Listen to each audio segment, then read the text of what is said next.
भारत यह वह देश है जहां न जाने कितने आतंकवादी हमले हुए और इस हर एक हमले ने भारत को हिला कर रख दिया है। तो आज के इस वीडियो में हम बात करेंगे भारत पर हुए 8 सबसे बड़े भयानक और खौफनाक आतंकवादी हमलों के बारे में, जिनसे पूरे देश की रूह कांप उठी थी। लेकिन भारत कभी डरा नहीं है। भारत ने हर एक हमले का मुंह तोड़ जवाब दिया और आगे भी देते रहेंगे। तो वीडियो को लास्ट तक देखते रहिए ताकि हम उन शहीदों को याद कर सकें जिन्होंने अपनी जान देकर देश को बचा कर रखा। नंबर 8, 26/11/2008 भारत के इतिहास की सबसे भयानक रात थी। पाकिस्तान से 10 आतंकवादियों ने मुंबई के अलग अलग 5 लोकेशनों पर हमला किया था। Taj Hotel, Oberoi Trident, Nariman House, Chhatrapati Shivaji Terminus station और लियोपोल्ड कैफे। 60 घंटों तक चले इस आतंकवादी हमले में 170 से अधिक लोग मारे गए और 300 से ज्यादा लोग घायल हुए थे। ये हमला इतना दर्दनाक था कि हम लोग इसे कभी नहीं भूल पाए। ये हमला पूरी तरह से पाकिस्तान स्थित आतंकी संगठन लश्कर-ए-तैयबा द्वारा प्लान किया गया था। जिन 10 आतंकियों ने हमला किया था उसमें सब तो मारे गए थे, लेकिन एक आतंकी अजमल कसाब जो कि जिंदा पकड़ा गया था, जिसने पूरे प्लान का खुलासा किया था। आतंकियों के पास जीपीएस, सैटेलाइट फोन और एक पूरा प्रिंटेड मैप था। उन्होंने गूगल पर सर्च करके ताज होटल के अंदर का पूरा नक्शा निकाल लिया था और फिर पूरा प्लान बना के हमला कर दिया। 26/11 सिर्फ एक आतंकी हमला नहीं बल्कि ये भारत के आत्मविश्वास पर हमला था। लेकिन भारत की सुरक्षा एजेंसियों ने भी दिखा दिया कि भारत डरता नहीं लड़ता है। नंबर 7, ये आतंकी हमला भारत के इतिहास में सबसे चौंकाने वाले आतंकी हमलों में से एक था, क्योंकि यह हमला भारत की सबसे सेफ जगह संसद पर हुआ था।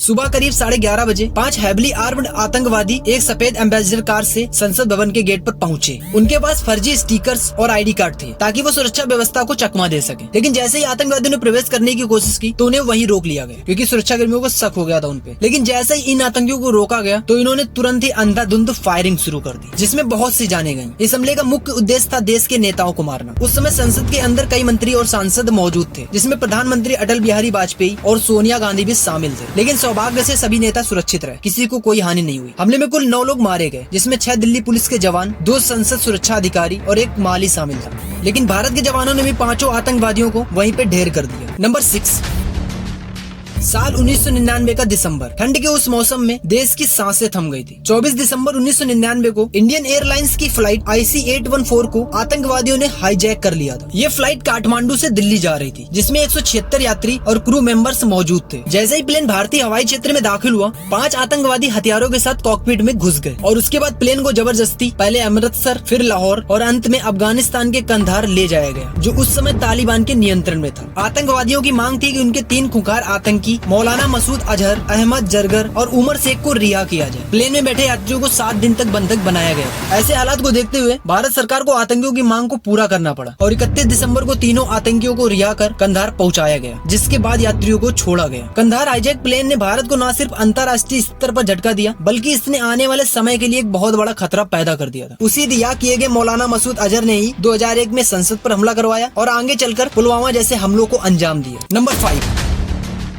24 दिसंबर 2002, एक ऐसा दिन जब गुजरात के अहमदाबाद में स्थित अक्षरधाम मंदिर, जो कि शांति और अध्यात्म का प्रतीक माना जाता है, आतंक की आग में झुलस गया। शाम को करीब 6:45 पर 2 भारी मात्रा में हथियार लिए आतंकवादी मंदिर परिसर में घुस गए। उनके पास AK-47 राइफल्स, ग्रेनेड्स और भारी मात्रा में गोलियां थी। जैसे ही वो अंदर घुसे तो अंदर घुसते ही उन्होंने अंधाधुंध फायरिंग शुरू कर दी, जिससे वहाँ पर मौजूद श्रद्धालुओं में अफरा तफरी मच गई। इस खतरनाक हमले में 33 लोग मारे गए, जिसमें महिलाएं और बच्चे भी शामिल थे और 80 से ज्यादा लोग घायल हुए। आतंकी मंदिर के अंदर एक ऐसे ऊंचे पॉइंट पर अपनी पोजीशन लेके बैठे थे जहां से उनको रोकना मुश्किल था, क्योंकि वहां से वो सारी मूवमेंट को नोटिस कर रहे थे। लेकिन रात होने से पहले ही सुरक्षा बलों ने पूरे मंदिर को चारों तरफ से घेर लिया था और अगले दिन सुबह NSG कमांडोज की हेल्प से इस ऑपरेशन को पूरा किया गया और दोनों आतंकवादियों को मार गिराया गया। लेकिन यह नुकसान अपूरणीय था और इस हमले के पीछे भी पाकिस्तानी संगठन लश्कर-ए-तैयबा का हाथ। नंबर 4, साल 2016 की शुरुआत भारत के लिए बेहद दर्दनाक थी और हम लोग इसे कभी नहीं भूल सकते। 2 जनवरी 2016 को पठानकोट एयरबेस, जो कि भारतीय वायुसेना का एक महत्वपूर्ण ठिकाना है, वहां आतंकवादियों ने वेल प्लान्ड हमला कर दिया। सुबह के टाइम 6 हैविली आर्म्ड आतंकवादी, जो कि पाकिस्तान से घुसपैठ करके आए और सीधे एयरबेस में दाखिल हो गए। उन्होंने सबसे पहले वायुसेना के टेक्निकल एरिया को निशाना बनाया, जिसमें हेलीकॉप्टर्स, फाइटर जेट्स और अन्य महत्वपूर्ण वेपन्स मौजूद थे। इस खतरनाक हमले में 7 जवान शहीद हो गए थे और कई सुरक्षाकर्मी घायल हुए थे। आतंकवादियों और फोर्स के बीच कई घंटों तक मुठभेड़ चली थी, जिसमें सभी आतंकियों को मार गिराया गया। लेकिन इस हमले ने एक बड़ा सवाल खड़ा किया कि कैसे इतनी मजबूत सुरक्षा के बावजूद आतंकवादी एयरबेस के अंदर तक पहुंच गए। नंबर 3,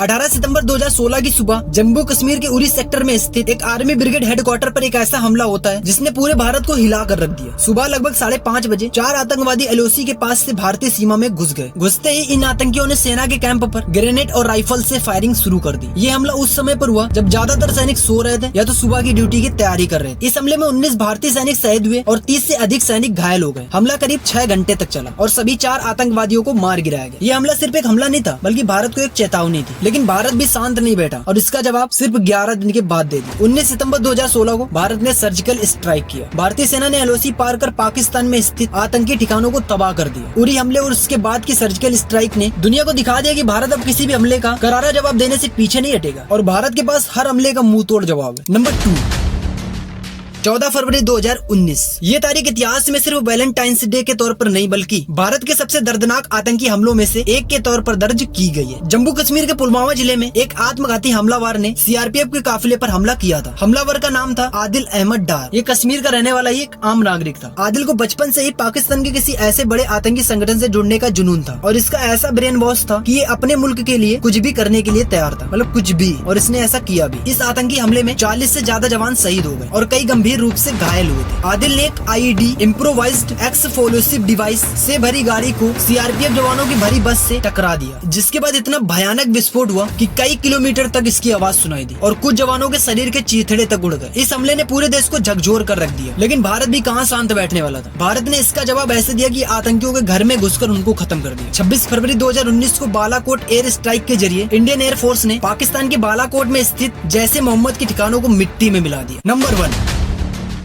22 अप्रैल 2025 को जम्मू कश्मीर के पहलगाम में हुए आतंकी हमले ने पूरे देश को झकझोर कर रख दिया और अभी भी भारत देश सदमे में। इस हमले में 26 निर्दोष टूरिस्ट को जान से मार दिया और उनका कसूर सिर्फ इतना था कि वो हिंदू थे। यह घटना भारत में 2008 के मुंबई हमलों के बाद सबसे घातक नागरिकों पर हमला माना जा रहा है। यह हमला पहलगाम में स्थित बैसरन घाटी में हुआ है, जो एक लोकप्रिय टूरिज्म प्लेस है। यहाँ हर दिन सैकड़ों लोग घूमने के लिए आते हैं, लेकिन आज तक कभी ऐसा कुछ नहीं हुआ। यह हमला दोपहर करीब 2:50 पर हुआ, जहाँ 5 आतंकवादी इंडियन आर्मी की वर्दी में बैसरन घाटी पहुँचे। यह क्षेत्र घने जंगलों से घिरा हुआ है। यहाँ पर केवल पैदल या फिर घोड़े से ही पहुंचा जा सकता है। आतंकियों के पास M4 कार्बाइन और AK-47 जैसे वेपन्स थे और उनके पास हेलमेट माउंटेड कैमरे भी थे, जिसमें वो पूरे हमले की रिकॉर्डिंग कर रहे थे। आतंकियों ने टूरिस्ट से उनका नाम और धर्म पूछा और उन्हें इस्लामी कलमा पढ़ने के लिए कहा। जिन लोगों ने अपना धर्म हिंदू बताया उनको ऑन द स्पॉट वहीं गोली मार दी गई और यहाँ तक कि तो कई लोगों की पैंट उतार कर भी देखी गई कि ये हिंदू है कि मुसलमान है, और फिर उसके बाद उनको गोली मारी गई। मतलब जरा आप सोचो कि उस टाइम का कितना भयानक दृश्य होगा कि जो लोग वहाँ पे मौजूद थे वो लोग क्या सोच रहे होंगे उस टाइम पे, मतलब कि जब ऐसा खौफनाक मंजर चल रहा था वहाँ पे। इस हमले की जिम्मेदारी द रेजिस्टेंस फ्रंट ने ली, जो कि लश्कर-ए-तैयबा का ही एक सहयोगी संगठन है।